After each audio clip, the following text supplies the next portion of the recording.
হুমায়ুন কবির সম্পর্কে কিছু বলতে গেলেই অনিবার্যভাবে অধীর চৌধুরীর নামটি এসে যায়।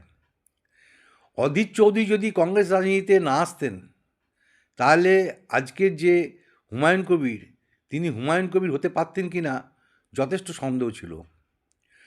1980 সালের থেকে 1990 সাল পর্যন্ত হুমায়ুন কবির ছিলেন একজন কংগ্রেসের সাধারণ কর্মী এবং পরিশ্রমী এবং সাহসী। কিন্তু অভিজাত কংগ্রেস নেতারা তারা হুমায়ুন কবিরকে খুব একটা গুরুত্ব বা পাত্তা দিতেন না।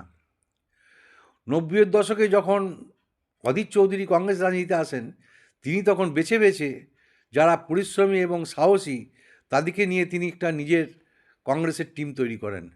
সেই টিমের অগ্রভাগে ছিলেন আমাদের হুমায়ুন কবির। তাই হুমায়ুন কবির আজ হুমায়ুন কবির। নমস্কার।